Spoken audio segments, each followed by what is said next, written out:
Hello everyone, welcome to my YouTube channel. आज मैं आपको NCERT maths class 7th exercise 3.3 से इसका क्वेश्चन 3 कराऊंगी।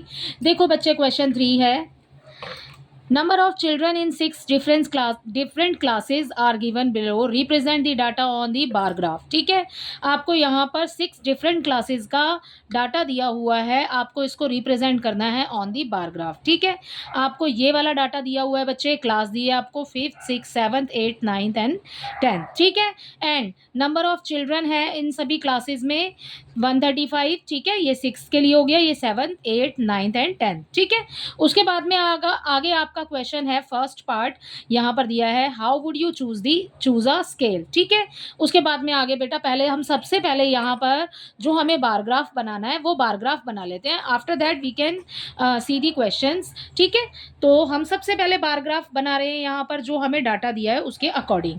बार ग्राफ बनाने के लिए आपको स्केल यूज करना पड़ेगा बच्चे। ठीक है, तो सबसे पहले यहाँ पर अपनी इस बार ग्राफ को बनाने के लिए आप यहाँ पर ये देखो कि आपको सबसे छोटा नंबर क्या दिया है। ठीक है, एंड सबसे बड़ा नंबर क्या दिया है। जो सबसे छोटा नंबर है वो हमें दिखाई दे रहा है 80, और जो सबसे बड़ा नंबर है वो हमें दिखाई दे रहा है 135। ठीक है, तो 80 और 135, यानी कि आपको आपको अपना जो बीच में डिस्टेंस लेंगे ना, वो हमें किस तरीके से लेना है वो आपको मैनेज करना है, इसको देख करके नंबर्स को। ठीक है, जैसे कि 80 है, 90 है, 100 है, तो आप देख सकते हो यहाँ पर आप 10-10 का डिफरेंस ले सकते हो। ठीक है, तो यहाँ पर हम अपना बार ग्राफ को बनाना स्टार्ट करें। आप 20 का डिफरेंस भी ले सकते हैं बच्चे। ठीक है बेटा, तो हम सबसे पहले बार ग्राफ बनाने के लिए एक लाइन लगा लेते हैं यहाँ पर। सो लाइन लगा लेंगे, ये लगा ली एक लाइन। ठीक है, उसके बाद में ये हो गया हमारा एक्स एक्सिस। ठीक है, सो यहाँ पर ये हो गया हमारा एक्स एक्सिस, ये हम अपना बना रहे हैं अपना वाई एक्सिस। ठीक है, सो इस लाइन से ले रही हूँ यहाँ से पूरा 10 तक। ठीक है, सो ये ले लिया मैंने अपना बार ग्राफ के लिए, X axis and Y axis मैंने ड्रॉ कर लिया। ठीक है, अब देखो आपको यहाँ पर कितने क्लासेस दी है, 1 2 3 4 5 6। ठीक है, अब आप या तो बच्चे 20-20 का डिफरेंस ले लो, या फिर आप 10-10 का ले लो। ठीक है, आपकी मर्जी है। अगर आप 10-10 का डिफरेंस लोगे बेटा तो आपका ऊंचा तक मतलब बड़ा हो जाएगा। ठीक है, ग्राफ। और अगर आप 20 का डिस्टेंस लेंगे, बीच में डिफरेंस लेंगे नंबर्स में, सो आपका बार ग्राफ जो है वो कम स्पेस में ही बन जाएगा। ठीक है, तो आप अपना स्टार्ट कर रहे हैं यहाँ पर। देखो स्केल से मैंने लाइन लगाई 10 तक। ठीक है बेटा, यहाँ 10 आ रहा है। ठीक है, अब देखो आप एक एक यूनिट का ना डिस्टेंस पे मार्क कर लो यहाँ पर। ठीक है, सो ये मार्क करते जा रहे हैं, जहाँ पर आपको ये बड़ी वाली लाइन स्केल की नज़र आ रही है ना, वहाँ पर ही हमने अपने ये पॉइंट्स को मार्क करना है। सो मैंने सारे ही मार्क कर लिए हैं, कुछ भी नहीं छोड़ा। इसको आगे थोड़ा सा बड़ा कर देते हैं। ठीक है, मैंने यहाँ पर पूरे लाइन मार्क कर ली है। अब डिस्टेंस हमें कैसे लेना है बच्चे, आप 20 का भी ले सकते हैं। ठीक है, सो मैं 20 का ले रही हूँ। ये हमारा पॉइंट हो गया 0। ठीक है, यहाँ पर मार्क कर रहे हैं, ये हो गया हमारा 20 40 60। ठीक है, 80 100 120 140 160। ठीक है, आप ऊपर तक लिखना चाहो तो 180। ठीक है, सो ये हो गया हमारा स्केल। ठीक है, जो हमने की लिया है डिस्टेंस। ओके, अब देखो यहाँ पर भी बच्चे हमें इसी तरीके से मार्क करना है बेटा। 0 सेंटीमीटर पर रखा, और उसके बाद में जो भी नंबर्स आपको दिखाई दे रहे हैं यहाँ पर आप मार्क कर लो। ये वाले मार्क इसलिए कर रहे हैं ताकि हम जो अब अपना ग्राफ बनाएंगे ना, उसमें हमें कन्फ्यूज़न ना रहे कि बीच में हमारा डिस्टेंस गलत हो गया। ठीक है, मैंने सारे पे लाइन लगा ली है, यहाँ पर मार्क कर लिए हैं। ओके, अब आगे क्या करेंगे। अब देखो बेटा, यहाँ पर हमें सबसे पहले क्लासेस दी हुई हैं। सो देखो, हमने यहाँ से इस वाले एक पॉइंट को छोड़ देंगे। ठीक है, इसीलिए यहाँ पर ये मार्क किए हैं पॉइंट। तो हमारा डिस्टेंस जो है ना वो इक्वल रहेगा सभी में। ठीक है, इस वाले पॉइंट को छोड़ देंगे, इसको हम ले लेते हैं, इस जगह को हम 5th क्लास। ठीक है, सो ये हो गई हमारी 5th। ओके, उसके बाद में आपने एक डॉट छोड़ना है, फिर हो जाएगी हमारी 6th। ठीक है, फिर एक छोड़ेंगे, फिर आ जाएगा 7th। ठीक है, ये हो जाएगा हमारा 7th। राइट, ये हो जाएगा हमारा 8th, ये हो जाएगा हमारा 9th, एंड इसको छोड़ेंगे यहाँ पर, ये हो जाएगा हमारा 10th। ठीक है, तो हमने क्लास ले ली है यहाँ पर। अब आपने अपने सिर्फ नंबर्स देखने हैं यहाँ से और उसके बाद में आपने ग्राफ को बनाना है। ठीक है, सो फिफ्थ क्लास हमें शो कर रही है 135 नंबर्स। ठीक है, 135 बेटा किस में आएगा, देखो 120 और 140 के बीच में। ठीक है, 130 होगा, 120 एंड 140 के बीच में 130 होगा और 135 जो है 130 के ऊपर होगा। सो मीन्स यहाँ पर 135 जो है वो 130 के ऊपर होगा। सो मीन्स हमने यहाँ तक बनाना है। सो आप अपने स्केल को लीजिए। ठीक है, ये रहा हमारा स्केल, ये रहा हमारा पॉइंट। ठीक है, अब यहाँ से इस वाले डॉट से ऊपर वाले डॉट तक आपने इसको मिलाना है। ठीक है, दोनों ही लाइंस को। ओके, एंड यहाँ से इसको मिला लेंगे। ठीक है, सो ये बन गया हमारा 135। ठीक है, फिफ्थ क्लास का हमारा कंप्लीट हो गया है। सिक्स में देखिए 120 बेटा आपको क्लियरली नज़र आ रहा है कि ये वाला पॉइंट है हमारा। ठीक है, यहाँ से लीजिए सिक्स, कहाँ तक लेना है, 120 तक। ठीक है, सो ये हम ले लेंगे 120 तक, अपने स्केल को यहीं रख रहे हैं। राइट, अब सिक्स क्लास, ये रहा हमारा 120। सो हमने 120 तक बना दिया, इसको मिला देंगे इस वाली लाइन से मैच करके। जो पॉइंट हमने यहाँ डाला है उस वाले पॉइंट से इसको मैच कर देंगे। ठीक है, ये बन गया हमारा 120 for the fifth class, sorry six class. ठीक है, सेवन्थ में हमारा है 95 100 से नीचे ही होगा बच्चे। ठीक है, सो सेवन्थ का बना लेंगे, ये हो जाएगा हमारा यहाँ से यहाँ तक, ये है हमारा सेवन्थ का पॉइंट। तो मैं पॉइंट लगा लेती हूँ पहले। ठीक है, सो ये पॉइंट लगा लिया, ये बनाएंगे हम अब अपना सेवन्थ बना रहे हैं। ठीक है,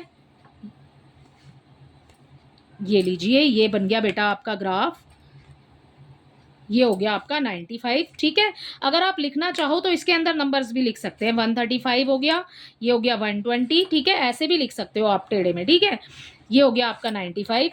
अब है आपका 8th क्लास के लिए 100। ठीक है, सो 100 के लिए पहले ही डॉट लगा लेती हूँ ताकि बाद में फिर कंफ्यूजन ना रहे। तो यहाँ तक बनेगा इस तरीके से। ठीक है ना, सो अब आपने यहाँ पर 100 के लिए मैच करना है। ठीक है, मैंने तो डॉट ऐसे ही लगा लिए थे बच्चे। ठीक है, आप देख लेना, इसको ठीक से लगाना। ठीक है, सो ये बन गया बेटा हमारा 100 के लिए। ठीक है, ये हो गया हमारा 100। अगला है 9th के लिए 90 और 80 के बीच में जो नंबर होगा ना वो होगा हमारा 100 और 80 के बीच में जो हमारा नंबर होगा वो होगा बच्चे हमारा 90।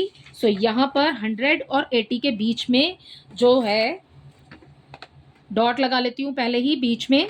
ठीक है, यहाँ पर यहाँ तक मिलाना है, मतलब हमें यहाँ तक बनाना है अपना पॉइंट। ठीक है, सो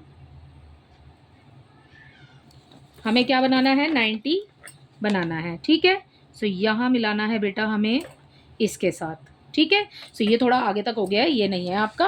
ओके, अगला देखिए, अगला है 10th 80 स्टूडेंट्स हैं तो 80 तक बनाना है, ये रहा हमारा 80। ठीक है, 80 यहाँ तक हमें बनाना है। राइट, सो मार्क कर लेते हैं और उसके बाद इसको मिला देंगे दोनों लाइंस को। ठीक है, सो दोनों लाइंस को मिला दो, ये बन गया हमारा 80। ठीक है, और ये हो गया हमारा 90। इस तरीके से बच्चे बनाना है आपने अपना ग्राफ। सो स्केल का यूज़ करके आप अच्छी तरीके से इसको बनाइएगा। देखो बीच में जो डिस्टेंस है बेटा वो भी हमारा इक्वल है और जो हमने ग्राफ के लिए लाइंस बनाई हैं वो भी इक्वल है। यहाँ भी आपने स्केल से मेजर करके बनाना है और इधर भी आपने डॉट लगाने हैं स्केल से। ठीक है, सो इसी तरीके से बन जाएगा हमारा। फर्स्ट में जो हमें क्वेश्चन में बोला है कि बार ग्राफ पे शो करना है, सो हमने शो कर दिया है। अगला अब आते हैं इसके पहले क्वेश्चन पर। First question is how would you choose a scale. आपने कैसे चूज करोगे स्केल। सो हमने जो स्केल चूज किया है ना ऑन वाई एक्सिस, हमने यहाँ पर यूज किया है यूनिट 1 में हमने लिया है 10 चिल्ड्रंस। ठीक है, सो बच्चे जो हमने स्केल लिया है on Y axis 1 unit is equal to 20 students. ठीक है, यही आपको दिया है नंबर ऑफ चिल्ड्रन, तो 20 चिल्ड्रन आ जाएगा यहाँ पर। सो हम अपने फर्स्ट वाले में आंसर लिखेंगे। हमने कौन सा स्केल यूज किया बेटा, स्केल ऑन वाई एक्सिस, यही आपने लिखना है। Scale on Y axis is unit 1, ठीक है, हमने एक एक नंबर का ही डिस्टेंस लिया है, ठीक है। 1 यूनिट का क्या मतलब है, यूनिट 1, 1 यूनिट का मतलब है यहाँ आएगा आपका 1 इज इक्वल टू 20 चिल्ड्रन, ठीक है। सो हमने यही अपना डिस्टेंस यहाँ पर लिया है, 0 से 20, 20, 40, 60, 80, ठीक है। 20-20 के डिस्टेंस पर हम बनाते चले गए हैं। तो 1 यूनिट का मतलब है 20 children. Scale on Y axis is 1 unit is equal to 20 children. आगे देखिए, आपका बी पार्ट में आपसे पूछा है आंसर दी फॉलोइंग क्वेश्चन। ये 2 पार्ट में है।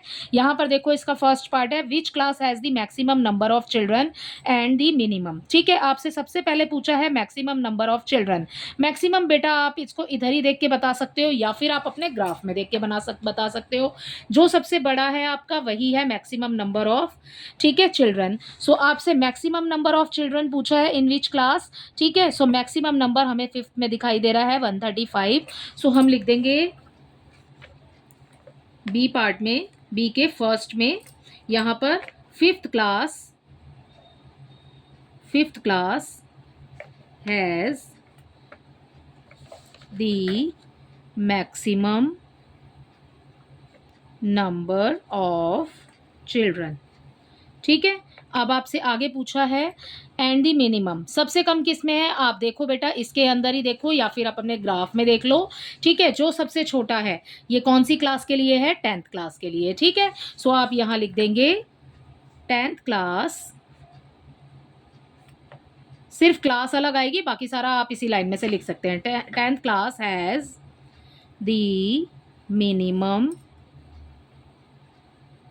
नंबर ऑफ चिल्ड्रन, ठीक है। सो ये हो जाएगा बेटा इसके सेकंड पार्ट का, फर्स्ट पार्ट का आंसर, ठीक है। इसी में आपसे 2 क्वेश्चन पूछे थे, मैक्सिमम और मिनिमम दोनों ही हमने बता दिए हैं।